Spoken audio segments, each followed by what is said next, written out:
آتش زیرپا قسط نمبر 7۔ سرخاب دادا کی بات سن کر تیمور حیران تھا۔ کیا مطلب وہ جیسا کہانیوں میں ہوتا ہے، ایک جن کی جان کسی طوطے میں ہوتی ہے اور جادوگر اس کے پیچھے ہوتا ہے، ایسے ہی ہم جیسے لوگوں کی جانیں کسی نہ کسی مرجانے طوطے میں بند ہوتی ہیں۔ تو اتنا سمجھ لے پیاریا، تیرا وہ شاہ نوازہ اسی ڈبے میں بند ہے۔ او آخر کیا ہے اس کے اندر؟ تیمور نے اسے غور سے دیکھا اور بولا، اسے چھوڑو، تو بس یہ بتا اب کیا کرنا ہے، مار دینا چاہیے یا چھوڑ دینا چاہیے؟ اس نے تیمور کی آنکھوں میں جھانکتے ہوئے پوچھا۔ دادا، میں قتل و غارت نہیں چاہتا، میں بس یہ چاہتا ہوں کہ مجھے اور میرے بیٹے کو چھوڑ دیا جائے۔ ہم گمنامی میں کہیں زندگی بسر کر لیں گے، لیکن سلطان عالم کے لیے خطرہ نہیں بنیں گے۔ وہیں تو پوچھ رہا ہوں پیارے، تو بول نا، کیا کہتا ہے؟ مجھے لگتا ہے دادا، اسے مارنے سے مسئلہ حل نہیں ہوگا۔ وہ نہیں ہوگا تو کوئی اور آ جائے گا، کیونکہ وہ تو کسی اور کا حکم مان رہا ہے۔ دیکھ پیاریا، دو رستے ہیں تیرے پاس، ایک یہ کہ تیرے کاکے کی زندگی تو بچ جائے لیکن تجھ سے یہ دور کر دیا جائے، یہ مستقل حل ہوگا، اور دوسرا یہ کہ تیرا پیچھا چھوڑ دیں تو اپنے کاکے کے ساتھ ان کے خوف سے آزاد رہ سکے، لیکن یہ کوئی مستقل حل نہیں ہے۔ فی الحال اس مصیبت سے نجات مل جائے گی، آگے خدا جانے۔ دادا، میں اپنے بچے کے ساتھ رہنا چاہتا ہوں، اب وہیں میری زندگی کا محور ہے۔ ٹھیک ہے رے، پھر تو ایسا ہی ہوگا، سرخاب دادا نے فیصلہ کن لہجے میں کہا۔ اس کے بعد اس نے تھوڑی دیر تیمور سے اور باتیں کیں، جن میں زیادہ تر اسے تسلی دی گئی، اور پھر تیمور کو جانے کا اشارہ کر دیا گیا۔ تیمور واپس اپنے کمرے میں آ گیا، جہاں حماد ایک خواجہ سراغ کے ساتھ کھیل رہا تھا۔ اس کی بات چیت کے بعد اگلا دن جیسے کسی معجزے کا دن تھا۔ ایسا معجزہ دیکھنے کا ابھی وہ خواب بھی نہیں دیکھ رہا تھا کہ اس کے ہونے کا تصور بھی نہیں کیا جا سکتا۔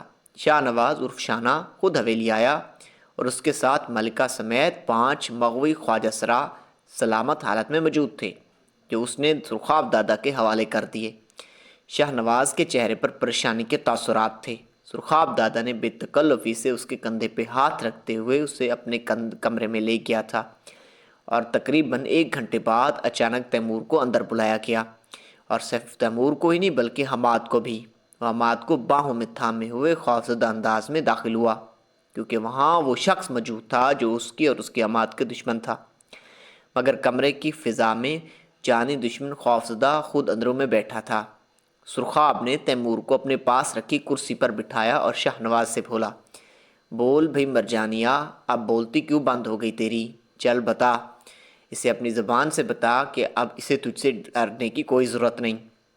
شاہ نواز نے گہری سانس لے کر سر اٹھایا اور تیمور اور حماد کی طرف دیکھتے ہوئے کہا، تم دونوں کو اب مجھ سے کوئی خطرہ نہیں، میری طرف سے تم آزاد ہو، میں تمہارے پیچھے آؤں گا، نہ تم دونوں میں سے کسی کو نقصان پہنچاؤں گا، یہ وعدہ ہے میرا۔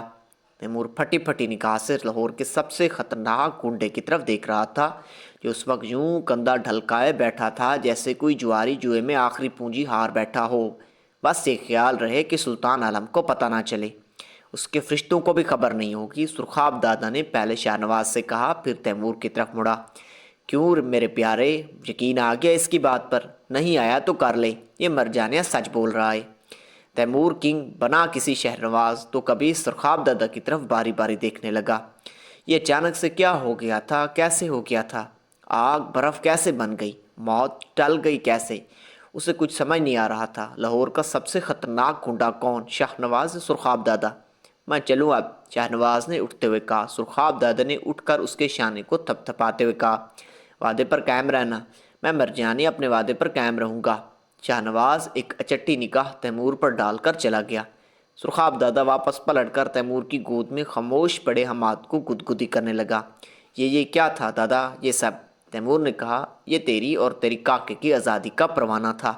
جا، اب تو آزاد ہے پیاریا، پورے لاہور میں جدھر مرضی جا، جدھر مرجانیہ دل کرے، آزادی سے رہ اپنے کاکے کے ساتھ، کوئی تیرا بال بیکا نہیں کرے گا۔ مگر یہ سب کیسے ہو گیا؟ کہیں یہ کوئی چال تو نہیں؟ شاہ نواز کی۔ تیمور نے کہا، میرے سونیا، مرد زندگی پر اتر آئے تو خون کی ندیاں بہا دیتا ہے، عورت انتقام پر اتر آئے تو عبرت کا نشان بنا دیتی ہے، اور ہجڑا اپنی اصلیت پر آ جائے تو خود ہی نہیں ناچتا، شاہ نے جیسے مردوں کو بھی نچا دیتا ہے۔ تو نے دیکھا نہیں اسے جاتے ہوئے؟ وہ ناچتے ہوئے جا رہا تھا مرجانیہ، سرخاب دادا کہہ رہا تھا، اور تیمور گنگ بیٹھا تھا۔ اس کا ذہن اس بات کو تسلیم کرنے کے لیے تیار نہ تھا کہ اچانک سے حالات ایسے موڑ پر بھی آ سکتے ہیں کہ مشرق مغرب کی طرف گھوم جائے، اور اگر ایسا ہو گیا تھا اسے کیوں کر ہوا تھا؟ سرخاب دادا نے ایسا کیا تھا؟ یہ بات کوئی نہیں جانتا، البتہ یہ جو بھی ہوا وہ ایک خواب نہیں، حقیقت تھا۔ پھر اس کے ذہن میں وہ سفید ڈبہ گھوم رہا تھا جس کے بارے میں سرخاب دادا نے کہا کہ اس میں شاہ نواز کی جان بند ہے۔ یہ شاید اس ڈبے کا کمال تھا، اور اس بات کی تصدیق بھی ہو گئی کہ جب اس نے سرخاب دادا سے پوچھا کیا واقعی اسی وجہ سے ہوا ہے؟ ہر انسان کی کوئی نہ کوئی کمزوری ہوتی ہے پیاریا، جس کے سامنے وہ سلامت نہیں رہ سکتا، اور دشمن کی کمزوریوں کو تلاش کرنا تو جنگ کا اصول بھی ہے۔ ہم بھی اسی کمزوری کی تلاش میں تھے جس سے شاہ نواز کو قابو کیا جا سکے۔ بہت عرصہ پہلے ایک خبر کی سن گئی تھی کہ ہمارے کانوں تک، لیکن ہم نے دھیان نہیں دیا۔ لیکن اس دن تمہاری باتوں سے ہمیں خیال آیا کہ اس خبر کے بارے میں پتہ کروایا جائے، تو ہمارے ہاتھ وہ طوطا لگ گیا جس میں شاہ نواز کی جان بند تھی۔ تو فکر مت کر پیاریا، یہ کوئی چال یا چلاکی نہیں، تو سچ میں آزاد ہے۔ اب کوئی تیرا اور تیرے کاکے کے بیچ نہیں رہے گا۔ سرخاب دادا نے مسکراتے ہوئے کہا۔ حویلی میں ایک بار پھر جشن کا سماں ہو گیا۔ مغوی خواجہ سراؤں کی آزادی کی خوشی میں خوب ہنگامہ کیا گیا۔ رات کو صحن میں آگ کے الاؤ کے گرد ڈھولکی پر گیت گائے گئے، اور کئی خواجہ سراؤں نے گھنگرو پہن کر رقص کیا، حتیٰ کہ ایک موقع پر خواجہ سرا کو ہاتھ اٹھا کر ناچنے کا انداز بنانا پڑا۔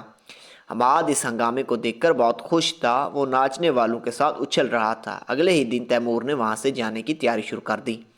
تیرے جانے کی بات میں نے یوں ہی کہی تھی مرجانیہ، ورنہ دل تو کہتا ہے کہ یہیں رہ جائے ہمارے ساتھ، پر پتہ نہیں تو میری بات کیا سمجھا۔ سرخاب نے تیمور کی طرف جھک کر کہا تو تیمور چونک گیا۔ وہ سرخاب دادا کا اشارہ سمجھ گیا تھا۔ ایک گہری سانس لے کر بولا، دادا میں آپ لوگوں کے بارے میں ایسا ویسا سوچ بھی نہیں سکتا۔ میری اور مات کی جتنی سانسیں باقی رہیں گی سب کے آپ کی قرض دار رہیں۔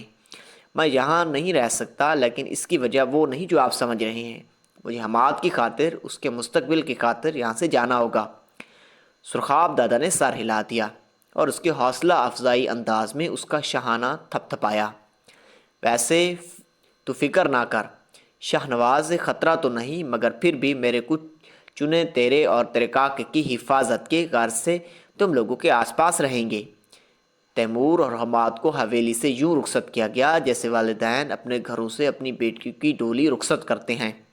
اسے بہت سارے تحائف دیے گئے۔ حماد کو پکڑ کر سب نے اتنا چوما کہ وہ بیچارہ رونے لگا۔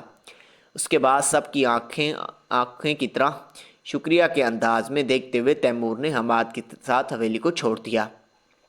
حویلی کی گاڑی نے اسے گلبرگ 3 میں واقع ایک گھر تک پہنچا دیا، وہ گھر جہاں اس نے مینا کو لانے کا خواب دیکھا تھا، لیکن اب وہ مینا کے بیٹے کے ساتھ اس گھر میں داخل ہو رہا تھا۔ ہاں کوئی تو تھا، میں کون سا زمین سے اگی تھی یا آسمان سے گری تھی؟ چنبیلی بظاہر بے پرواہی سے بتا رہی تھی۔ کسی عورت نے ہی جنما تھا مجھے، اور کوئی مرد ہی تھا، باپ ہوگا میرا۔ شاید وہ اتنے مجبور بھی نہ تھے، قدم قدم چلنے لگی تھی میں، تبھی تک اپنے پاس ہی رکھا تھا، پھر مجھے بھرے بازار میں چھوڑ گیا۔ خدا کے کسی نیک بندے نے اٹھا لیا مجھے، مگر جب حقیقت پتہ چلی تو گھر میں رکھنا گوارا نہ کیا۔ ہوش سنبھالا تو اپنے قبیلے میں پہنچ گئی تھی۔ اس کے بعد تقدیر کے سہارے کبھی یہاں کبھی وہاں، آخرکار چھنا باجی کے پاس پہنچ گئی۔ بس تب سے یہی ہوں۔ ایک توقف کے بعد وہ بولی، اور میں کیا، ہم سب کی کہانی ایسی ہے۔ تم نے کبھی اپنے گھر والوں کو ڈھونڈا بھی نہیں؟ شہزادے نے پوچھا۔ ڈھونڈ کر کیا کرنا، ڈھونڈتے بھی تو دروازے بند ہی ملتے۔ انہوں نے بھی صبر شکر کر لیا ہوگا، میں نے بھی کر لیا، اور اس کے سوا کیا کیا جا سکتا ہے؟ چنبیلی نے کہا۔ اس لمحے چڑیا سیما کمرے میں داخل ہوئی۔ ارے واہ، بڑی باتیں ہو رہی ہیں، میں بھی سنوں گی، مجھے بھی سناؤ۔ وہ فوراً پاس آ کر بیٹھ گئی۔ تم ہو ہی سننے والی، تم خود تو سنانے والی ہو، چنبیلی نے مسکرا کر کہا۔ اور یہ کیا ہے؟ اس نے اس کے سر میں موجود ڈبہ دیکھ کر کہا۔ یہ، ارے ہاں، میں تو چھنا باجی کے کمرے میں جا رہی تھی، یہ ان کے برتھ ڈے پریزنٹ ہے۔ میں بھی ابھی دے کر واپس آتی ہوں، اور واپس آ کر میں بھی سنوں کہ یہاں کیا باتیں ہو رہی ہیں۔ یہ کہہ کر وہ پھرتی سے اٹھ کر باہر نکل گئی۔ یہ لڑکی بھی نا طوفان ہے، طوفان، چنبیلی نے کہا۔ یہ یہاں کیوں آتی ہے؟ اس کے گھر والے اسے روکتے نہیں؟ شہزادے نے پوچھا۔ اس کے باپو حاجی صاحب بہت اچھے آدمی ہیں، پیلی حویلی کے بعد ان کا بہت سہارا ہے ہمیں، انہوں نے ہی ہمیں یہ مکان دلوایا تھا۔ یہ ایسا ویسا نہیں سوچتے، اور پھر یہ چڑیا یہ تو ہمارے سامنے پیدا ہوئی، ہماری گود میں کھیلی بڑی ہوئی۔ چنبیلی کہہ رہی تھی، یہ پیلی حویلی کیا ہے؟ نام سنا سنا سا لگتا ہے، بہت بڑی جگہ ہے، وہاں ہم جیسے رہتے ہیں، مگر وہ طاقتور ہیں، ہم نمانے ان کے مقابلے کے نہیں، پر کوئی مسئلہ ہو جائے تو وہیں حل کرواتے ہیں ہمارا۔ کبھی تجھے لے جاؤں گی وہاں، چنبیلی نے کہا۔ جس وقت جہاں باتیں ہو رہی تھیں دوسرے کمرے میں چھنا چڑیا سے کچھ کہہ رہی تھی، جس کے بعد چڑیا واپس چنبیلی کے کمرے میں جانے کے بجائے اپنے گھر چلی گئی۔ تقریباً 1 گھنٹے کے بعد اس کے والد حاجی صاحب چھنا کے کمرے میں موجود تھے۔ میری گوڈوں میں درد ہے حاجی صاحب، ورنہ میں کبھی آپ کو یہاں بلانے کی گستاخی نہیں کر سکتی تھی۔ کوئی بات نہیں، تم بتاؤ کیا بات کرنی ہے جس کے لیے مجھے بلوایا ہے؟ حاجی صاحب نے نرم لہجے میں پوچھا۔ جواب میں چھنا نے انہیں شہزادے کے بارے میں بتانا شروع کر دیا، وہ کیسے انہیں ملا، اب کیسے وہ یہاں رہ رہا ہے، اور یہ کہ وہ اپنے بارے میں کچھ بتاتا نہیں۔ حاجی صاحب نے ساری بات سن کر اسے بلانے کا کہا۔ چھنا کی آواز پر چنبیلی اسے یہاں لے آئی۔ آج چنبیلی کی بات پر اس نے لڑکوں والا شلوار قمیض پہن لیا تھا۔ حاجی صاحب نے بڑے پیار سے اسے قریب بلایا اور اس کے بارے میں پوچھنا چاہا، لیکن وہ انہیں کچھ بھی بتانے پر آمادہ نہیں تھا۔ حاجی صاحب اسے ساتھ والے کمرے میں لے گئے جہاں ان دونوں کے سوا اور کوئی نہ تھا۔ دیکھو بیٹا، اگر تم ناراض ہو کر اپنے گھر سے نکلی ہو یا کسی نے گھر سے نکال دیا ہے تب بھی بتا دو، اور اگر تم واپس نہیں بھی جانا چاہتے تو بھی تمہیں زبردستی واپس نہیں بھیجوں گا، لیکن تم یہاں ان کے ساتھ اس کے گھر میں نہیں رہ سکتے۔ انہوں نے کہا، کیوں نہیں رہ سکتا؟ کیا یہ انسان نہیں؟ یہ بات نہیں ہے بیٹا، یہ بہت اچھے لوگ ہیں، لیکن یہ صرف اپنے جیسوں کو اپنے ساتھ رکھتے ہیں۔ بات تمہاری نہیں ہے، ان کی ہے۔ یہ تمہاری وجہ سے کسی مشکل میں پڑ سکتے ہیں، کسی نے پولیس کو شکایت کر دی یا تمہارے گھر والوں نے تمہیں ڈھونڈتے ہوئے آ گئے تو تمہیں تو شاید کچھ نہ ہوگا، لیکن یہ لوگ بڑی مصیبت میں پڑ جائیں گے۔ میں یہاں اپنی مرضی سے ہوں اور مجھے ڈھونڈنے والا کوئی آنے والا نہیں، اور میں یہاں ہمیشہ نہیں رہوں گا، چلا جاؤں گا یہاں سے بھی۔ وہ بولا تو حاجی صاحب اپنی پیشانی پر ہاتھ پھیر کر رہ گئے۔ اچھا، تو پھر ایسا ہے کہ جب تک تم کچھ بتانے پر آمادہ نہیں ہو جاتے، پھر کہیں اور جانے کی بات طے نہیں ہو جاتی۔ تم میرے ساتھ چلو، میرے گھر میں رہو، یہ ساتھ والی گلی میں میرا مکان ہے، تمہاری عمر کے میرے 2 بچے ہیں، میں تمہیں ان کے ساتھ ہی رکھوں گا، لیکن میں یہاں سے نہیں جانا چاہتا۔ ہاں، مجھے یہاں سے نکال دیں تو الگ بات ہے، پھر میں کہیں اور چلا جاؤں گا، وہ گلی گیر لہجے میں بولا۔ حاجی صاحب گہری سانس لے کر رہ گئے، پھر وہ کمرے سے باہر نکل آئے اور دوبارہ چھنا کے پاس پہنچے۔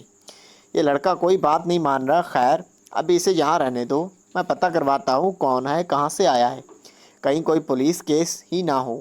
حاجی صاحب حویلی والوں سے بات نہ کر لیں، حویلی کے حالات تم جانتی ہو، وہاں اور مسئلے چھڑے ہوئے ہیں، ابھی وہاں جانا ٹھیک نہ ہوگا، لیکن فکر کی بات نہیں، میں پتہ کرواتا ہوں، لگتا تو کسی اچھے گھرانے کا ہے۔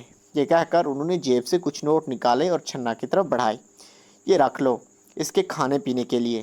چھنا نے ہاتھ جوڑ لیے۔ نہ حاجی صاحب، گنہگار نہ کرو، ہم نے ابھی تک اسے سنبھالا ہے تو آگے بھی پال لیں گی، بس آپ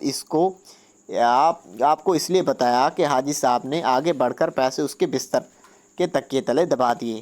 میں جانتا ہوں چھنا، لیکن پھر بھی رکھ لو، ضرورت پڑ سکتی ہے۔ یہ کہہ کر وہ کمرے سے باہر چلے گئے۔ خوف کے سائے ختم ہو چکے تھے، جان لیوا خطرے ٹل چکے تھے، اب زندگی کی دوبارہ سے شروعات کرنا تھی۔ گلبرگ کا گھر آباد ہو چکا تھا، تیمور پر اب حماد اور اس کے مستقبل کی ذمہ داری تھی۔ اس نے اپنا بینک بیلنس چیک کیا، اس میں 5 لاکھ روپے تھے۔ اس رقم میں سے بھی وہ آدھی رقم عامر کے بچوں اور حاجرہ کی ماں کو دے آیا۔ فی الوقت وہ اتنا ہی کرنے کی پوزیشن میں تھا۔ دراصل یہ گھر پہلے کرائے کا تھا، تیمور نے اپنی تمام ترجمہ پونجی سے اسے خرید لیا۔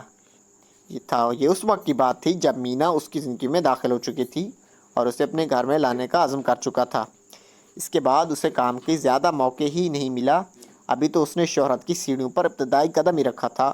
خاور شاہین کے ہٹ ڈرامہ آدھی مرد آدھی عورت کی ریکارڈ کامیابی کے بعد خاور نے بھی اس کے ساتھ ایک معاہدہ کیا تھا، جس کے مطابق اس کے اگلے 10 پروجیکٹس میں کام کرنا تھا، جس میں کچھ تھیٹر پلے انگلینڈ میں جا کر کرنے تھے۔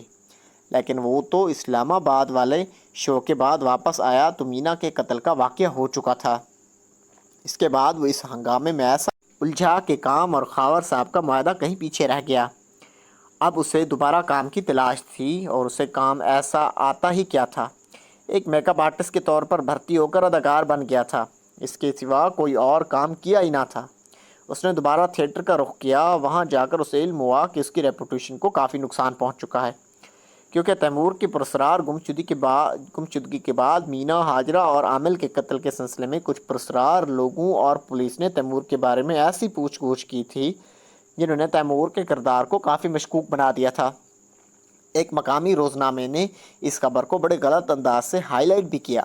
اوپر سے تیمور کے منظر عام سے غائب ہو جانے کی وجہ سے اس کے خلاف نت نئی غلط کہانیوں کو جنم دیا تھا۔ خاور صاحب کو بھی اس کے غائب ہونے سے کافی نقصان ہوا تھا۔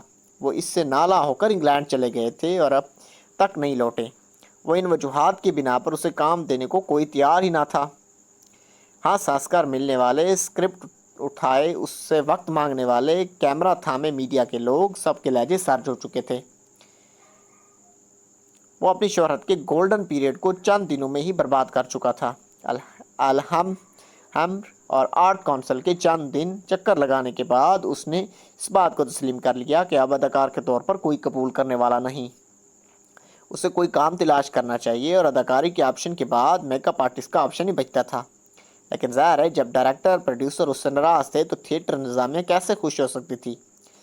پھر بھی اس نے کوشش کی۔ 1 ماہ کی جان گسل کوششوں کے بعد اسے اسسٹنٹ میک اپ آرٹسٹ کی نوکری مل گئی، جو اس نے قبول کرنے میں ذرا تامل نہ کیا۔ تنخواہ کم تھی، نوکری چھوٹی تھی، لیکن وہ دوبارہ اسی جگہ سے اپنا اعتماد بحال کر سکتا تھا جہاں سے کھویا تھا۔ حماد کے لیے گھر میں ایک آیا رکھ لی گئی تھی۔ اس کے انکار کے باوجود سرخاب دادا کے 2 آدمی اس کے گھر کی نگرانی کیا کرتے، لیکن کچھ عرصے بعد جب حالات نارمل ہی رہے تو تیمور نے اصرار کر کے انہیں واپس بھجوا دیا۔ اب اس کی زندگی کے 2 ہی مقاصد تھے، کام کر کے اپنی ریپوٹیشن بحال کرنا اور دوبارہ سے وہ عروج پانا جو اس نے کھو دیا تھا، اور دوسرا حماد کی پرورش۔ حماد اب اسے پاپا کہنے لگا اور وہ حماد کے لیے ساری دنیا کی خوشیاں لانے کا عزم کر چکا تھا۔ اس نے فیصلہ کر لیا کہ وہ کبھی اسے نہیں بتائے گا کہ وہ اس کا بیٹا نہیں ہے، اور وہ کبھی اس سے ان کی راتوں کا تذکرہ بھی نہیں کرے گا جب موت ان کا تعاقب میں تھی۔ حماد کو بالکل ایک نارمل اور خوشیوں بھری زندگی دے گا، اور ہاں، وہ کبھی شادی نہیں کرے گا، کیونکہ مینا کے بعد تو اسے کوئی اپنے ساتھ منظور تھا، نہ ہی حماد کے لیے کوئی دوسری عورت اس کی ماں بن سکتی تھی۔ وقت گزرتا گیا، 3 سال بیت گئے اور ان کے سالوں میں بہت کچھ تیزی سے بدلا۔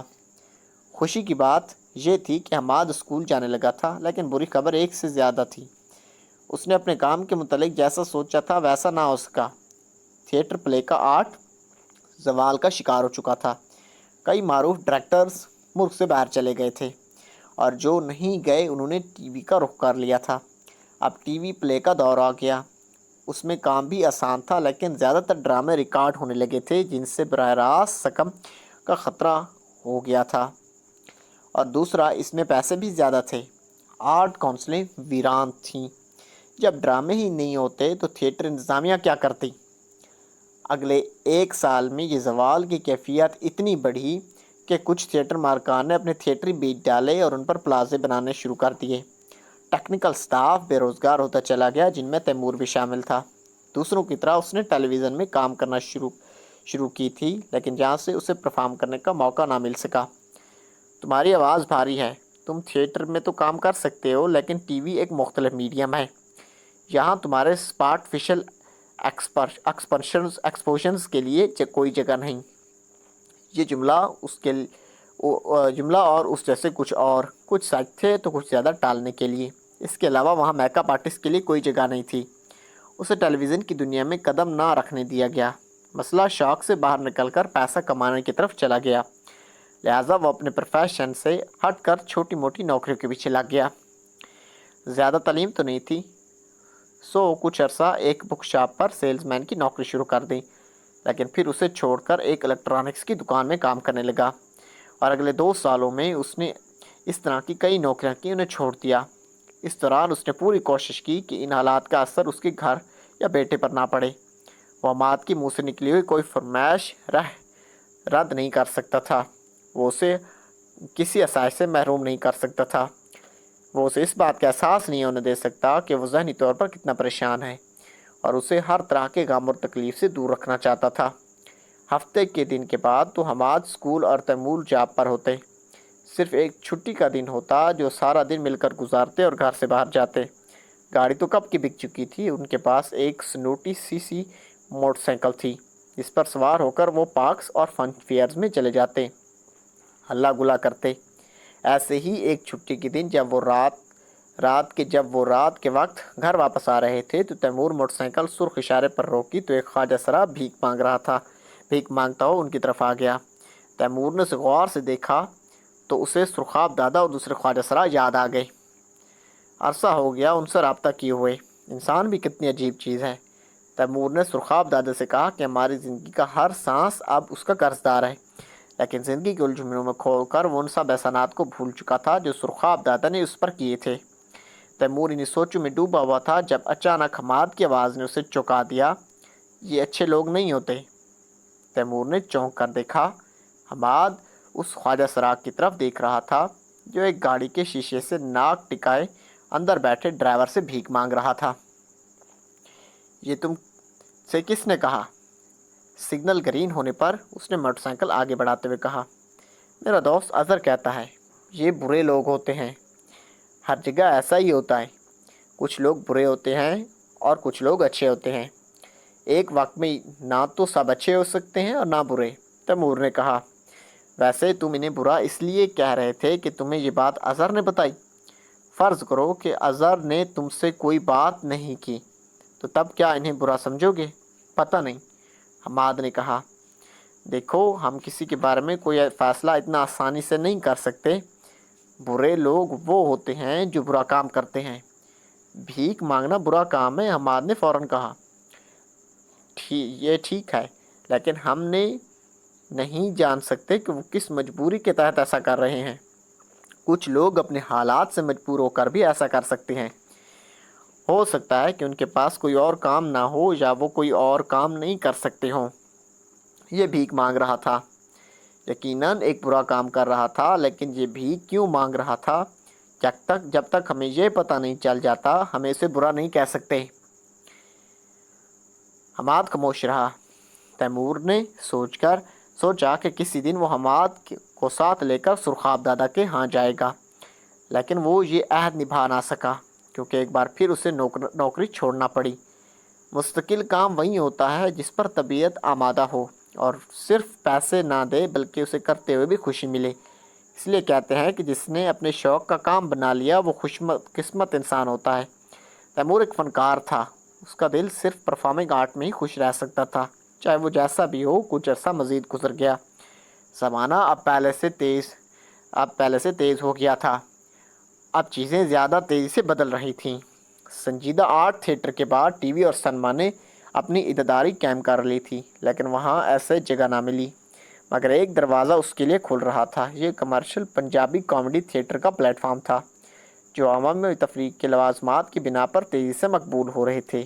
آرٹ کونسلوں کی رونق ویران ہو گئی تھی اور کمرشل کامیڈی تھیٹر میں رش بڑھ رہا تھا اور جہاں نئی ٹیلنٹ کی کافی ضرورت تھی۔ اس نے ایک مرتبہ پھر اپنا کام چھوڑا اور اس لائن میں آنے کی کوشش کرنے لگا۔ شمعی قسمت اسے کام بھی مل گیا۔